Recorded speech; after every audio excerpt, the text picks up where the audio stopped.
Hello guys, welcome to my YouTube channel Edmotech, and my name is Kunal Singh. So let's start our today lecture, and I hope all are interesting. So to knowing what is the topic about of today, that is spamming tree. And now we open our DSA folder that we created on our previous lectures.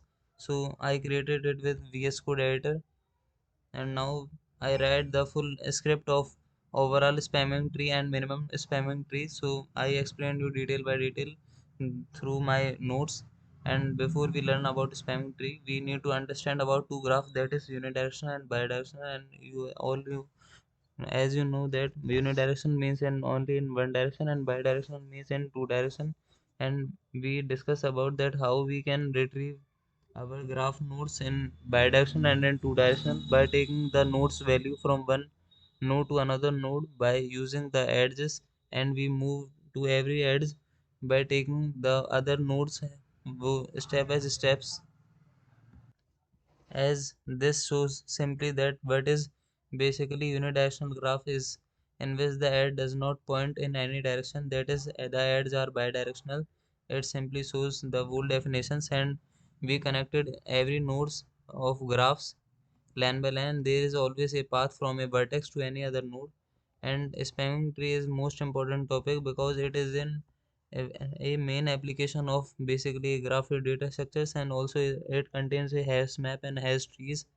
And as in our previous lectures we discuss about what is hash data structure and what is heap also. So please go through my previous lectures to get know about in detailed explanation. And also I provide you all the notes and my upcoming website, so stay tuned with my channel, subscribe my YouTube channel also. As we further read about what is minimum possible numbers of edges by knowing about the basically formula of spanning tree find out. So it's basically a formula that is mathematical formula, and this is retrieve the value of total number of possible spamming tree, that is n raised to power n minus 2. And it helps to find out the total number of nodes of the graphs and how many the possible outcome of spamming tree and minimum spamming tree. And let's take an example that we take example of n is equals to 5, then maximum number of possible spamming tree is equals to 4 raised to power 4 minus 2, that is equals to 16. And thus we get 16 spamming tree to complete graph with 4 vertices. And now this is basically the spamming tree, that is we in this we take the two terminologies, that is bidirectional and unidirectional, and we move one by one by taking also an example of code in our next lecture.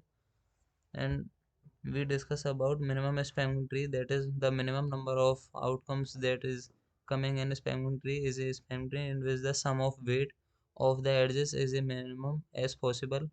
The minimum spamming tree from a graph is found using the following algorithm. Also, this is very important because it includes the algorithm part also, which is most important part because the algorithm is directly asked by our interviewers. So that recruiters always ask first about what are basically the main algorithm that created by most of the genius of coders. That is, first of all we discuss about prism algorithm, and then we discuss about Kruskal's algorithm. And these are the basically algorithm of spamming tree and minimum spamming tree, and all unique algorithms are also coming in our new topics that we created in our next lectures. Spamming application tree. Appl- so we discuss about the application part of spamming tree, that is computer network routing protocol. It is also useful in routing protocol, that is one server from other server. It also provides the IP address formats because IP address is unique for all the devices, so it can connect all the nodes by using the IP address, because IP address contains also the full stops and many other numbers that is unique ID for every server. And now we discuss about the next application part, that is cluster analysis. And this helps in providing the cluster analysis, that is data learning and machine learning also in some promises. And now we discuss that the other uses of this is civil networking planning. And now minimum spamming tree applications are, and these are the spamming tree application. And now we discuss about minimum spamming tree applications, that is to find the path in the map. And now to design networks like telecommunication network, water supply networks, and electrical grids also. So it is also useful in our billing part also, and also they are very helpful in the mapping that used in maps. As in our maps, we find out the basically shortcuts to find routes from one part to another part, and we move to our desired destination. So that it is also useful in our maps application.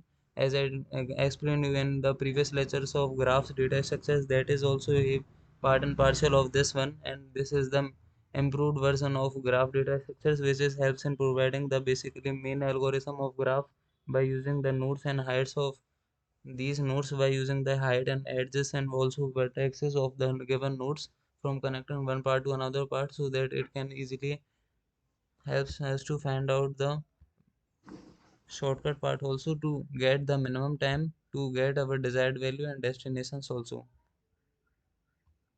As for performing the actual code of this spamming tree and minimum spamming tree, we need to understand more about some terminology of these, so we can continue in the next lecture. So subscribe to my YouTube channel and watch our upcoming lecture so that you get the desired output of the code. And because the limit of the video is so long, when I add some script also, so we continue in next lecture. So thank you guys, subscribe to my YouTube channel, share with your friends, and thank you.